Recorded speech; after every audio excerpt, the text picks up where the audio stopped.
السلام علیکم۔ وعلیکم السلام۔ کیا حال ہے نواز صاحب؟ ٹھیک ہیں ادا؟ ٹھیک ہے فٹ ہوں طبیعت ٹھیک ہے نا؟ طبیعت ٹھیک ہے۔ سنا آج کل کیسا گزران کیا بندہ؟ بس چپ کرا رہے اچھا کام گزران نہیں کرنا؟ جیلے وقت کام گزرانے کرے سو۔ اچھا اچھا اچھا اچھا حال دے برا دا ٹھیک ہے جی؟ بلال کھائیں ٹھیک ہے بلال۔ اچھا بلا سنا کوئی زمانے دی نویں تازی کوئی نصیحت دی گال سا کوئی چنگی گال سنا یا؟ زمین کیا نصیحت کیا رہ گیا۔ اچھا ویلی نہ ہوں تو سب کو نصیحت نہیں کرنا؟ تو دوستاں دے سو یا آساں جاؤں۔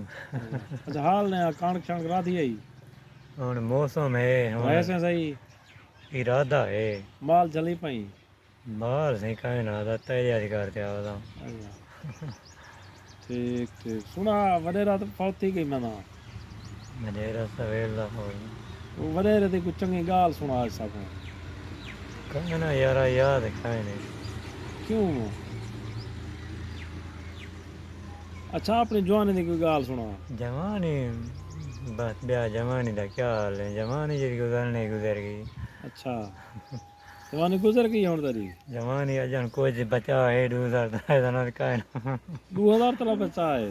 ہاں میں 2-5 سال بس ہے اچھا نہ 5-2 اگو بھی سال جے بعد ختم ہو تو مارے گا 5-2 سال بعد ختم تھی ویسے؟ 5-2 سال بعد ختم تھی ویسے؟ سب زہر ہے وقت ہے دوبار ہے۔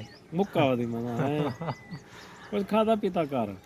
تو جنوں مچا وے کھا پی تے جنوں میں کھا پی مچ ویلا۔ میں بلا ادھر تو ذرا کچھ کھا پی کیتا کر مچھی کھاتی کر مچھی۔ ہاں روزانہ مچا ہے نا۔ واہ بھائی واہ بڑی خوشی ہوئی نواز آپ سے مل کے۔ زیادہ ادھورا ہے سر۔